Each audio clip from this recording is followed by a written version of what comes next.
we're going to talk about the 4 different ways people make money. It's the cash flow quadrant. Alright, so we're going to talk about the first way people actually make money. And this is actually the most common way people make money, and this is by getting a job. So most people go, they plug into work, they trade their hours for dollars every single day, and this might be the very worst way you can actually make money. It's the most common, but it's oftentimes the worst way you can do it. So let's go to number 2. Alright, so let's talk about the number 2 way people make money. And this is probably the second most common way people make money. It's not the best way, but it's not the worst way.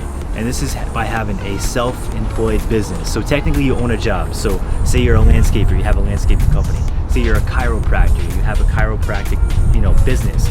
Or even say, you have a video company or something like that, and you're the sole proprietor of that business, and you're the only one doing the work. You don't have employees under you, but you also don't have a boss above you.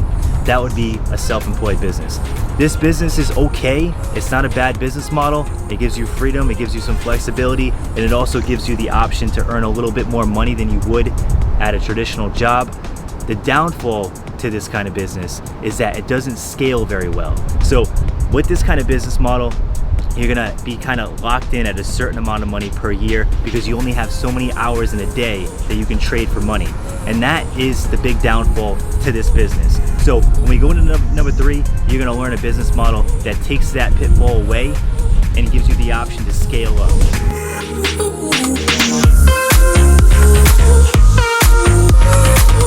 Okay, so let's go into number 3. This is actually building an actual big business. This is on the right side of the quadrant, and what this business model is you actually own a business. So if you go on vacation, or if you have something to do and you can't make it into work that day, you're gonna have employees and people under you making sure that business runs. And this is where you wanna be at.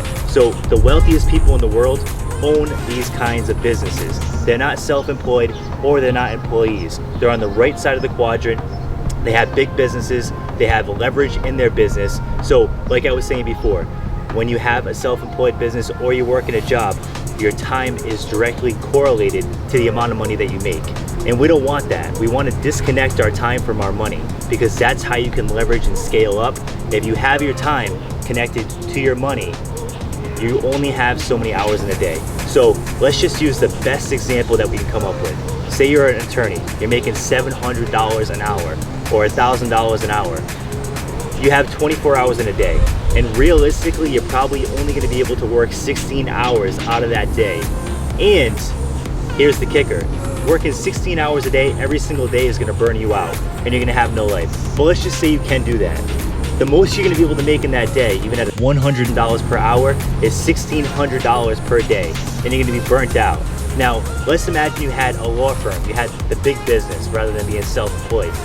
Let's say you had 20 or 30 attorneys under you, and they all have that 10 to 16 hour window per day, and you're getting paid for all the work they're doing. They're getting paid as well, but you have scale now. So once you implement scale into your business, that's when you can go from 0 to 100 real quick. Let's go to number 4. Number 4, this is the most powerful way, and this is the way that most wealthy people make their money.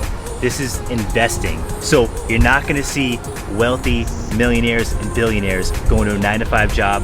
Then you're not gonna see them being self-employed in most cases. You're gonna either see them owning big businesses, but what they also do is they take the money and the income from those businesses and buy assets that pay them every single month or quarterly in some cases. So I'll give you an idea of some assets that you can buy as an investor. So you can buy dividend stocks, you can buy royalties, you can buy buildings, you can buy all kinds of things. You can even buy other companies. You can buy shares in companies. You can take ownership in other businesses that generate cash flow every single month. But my favorite way to make money with cash flow is through real estate. So real estate, you can go in, you can buy wedge deals, you can buy commercial deals, and those deals will pay you cash flow every single month. So if you buy the deal the right way, you can build yourself a big portfolio that generates income every month, whether you're at the beach, in California, in Hawaii, wherever you're at, your assets are working for you. So what I want to get across here is you don't want your ultimate goal to be a high income job. or you don't want it to be a high income business per se, because that's still going to take time to manage. You want your goal to be to have enough cash flowing investments where you have financial freedom. And that is the ultimate goal. That's way number 4, and that's the one way that most people never make their money. So I hope you enjoyed this video. If you like it, stay tuned and make sure you subscribe. Thanks so much.